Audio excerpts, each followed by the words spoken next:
and welcome to today's online intelligence briefing, focusing on the first look at the U.S. DoD budget.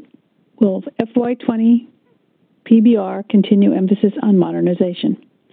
My name is Diane Janeway, Manager of Content Solutions and Markets Forecast subject matter expert, and I am pleased to be your moderator for today's session. Our presenter today will be Guy Eastman, Senior Analyst on the Jane's Defense Budget Team. Thank you, Diane, and welcome everybody. Good afternoon or morning, depending on time zone.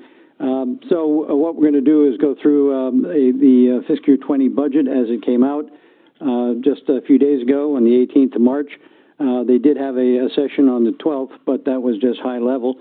And so what we're going to do is provide the Jane's first look analysis, as Diane mentioned. You can see on the screen, and I'll be going through this relatively quickly. I have a lot of data to cover. You can see on the screen that there are three events here that I'm referring to: the Budget Control Act back in 2011, because that's still public law. We have the DoD Appropriations Act for fiscal year 19 that was signed 2 days before the start of the fiscal year. We're in fiscal year 19. And lastly, the PBR that just came out, the President's budget request of 18 March. So the summary then of the pitch is that this is a pretty sizable increase for government fiscal year 20, $34 billion. Nominally, it's a 4.8% growth, and it's a continuation of the Secretary of Defense approach to restore readiness in the military. So basically, the agenda that I have for today is to cover the situation and the current environment. We'll take a look at the DoD top line. We'll look at some of the DoD budget displays for fiscal year 20, cover all the various services and modules, address issues, and a summary. With that, we'll go on to the situation and the environment. So the GDP that the U.S. is projected to have for this year, government fiscal year 20, starting in 1 October, is over $22.4 trillion. The debt for the nation is also $22.1 trillion. The requested budget by the U.S. government and the President's administration is $4.746 trillion in outlays. Okay, the discretionary part of the DoD budget is $718 billion, or 15.1%. When you add some other things that you're going to see here shortly, it's all the way up to $750 billion, or 15.8% of government spending. There is a discretionary cap. I mentioned the Budget Control Act, $576 billion.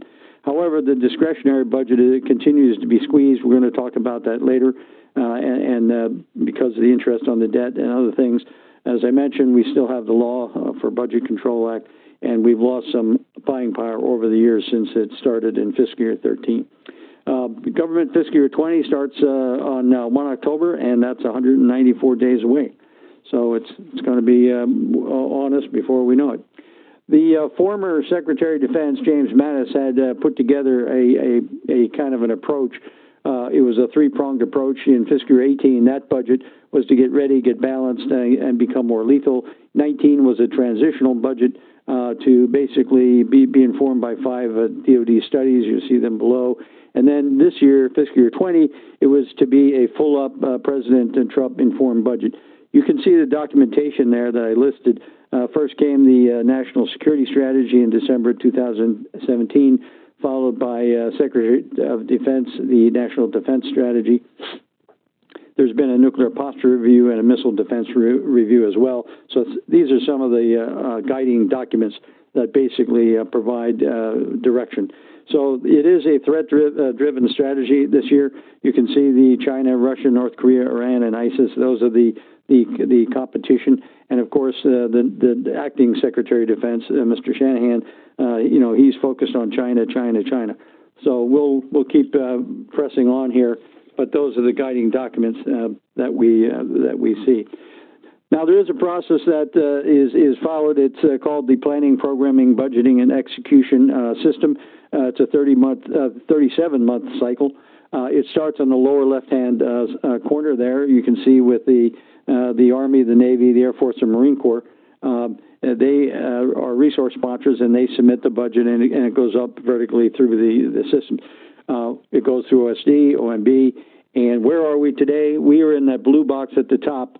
The president has passed his PBR to the Congress, so it's up to the Congress now in this 8 months or 7 months now to get it done before 1 October and get the bills to the president to sign into law. Now, if that doesn't happen by 1 October, we'll go into a continuing resolution, which unfortunately the Congress has a propensity to do, but we'll see how it goes this year.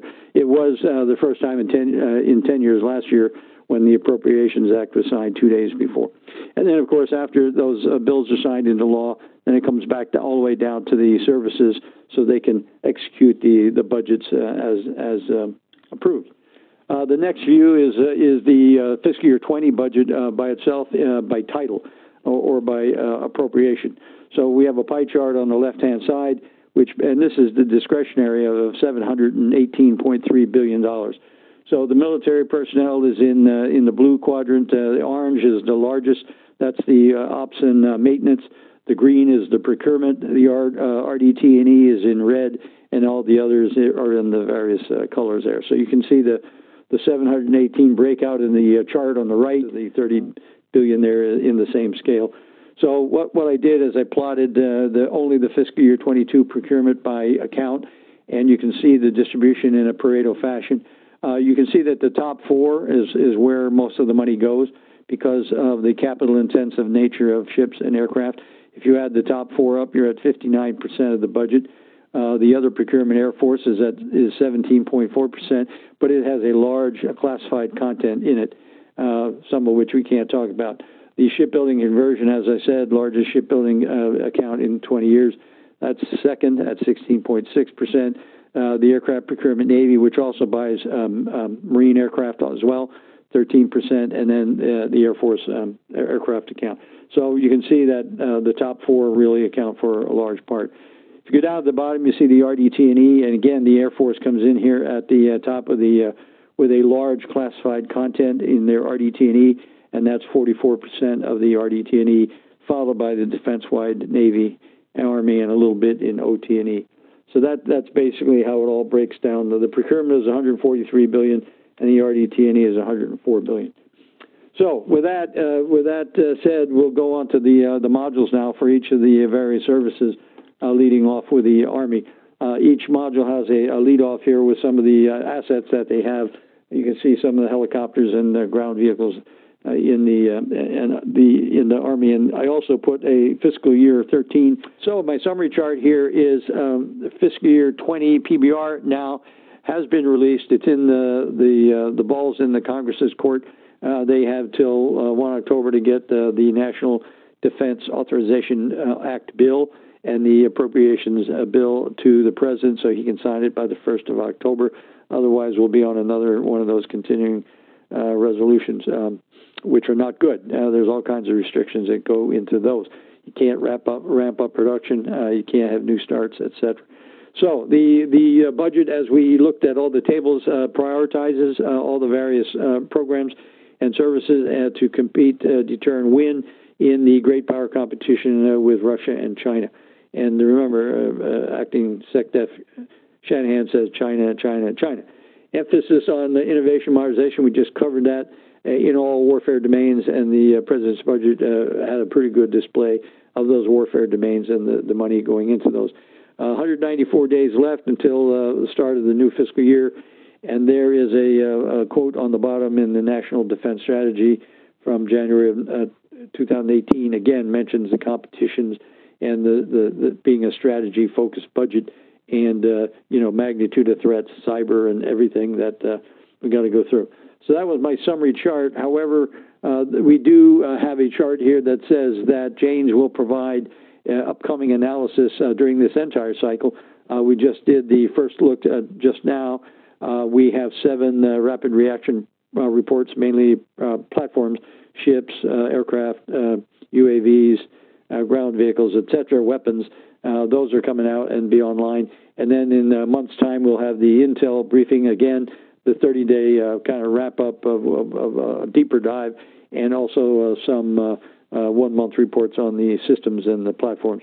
All of these will be available in JDIM, etc., and you can find them there. And so it's a continuing view of the DoD budget, etc. So with that, I thank you for your attention. And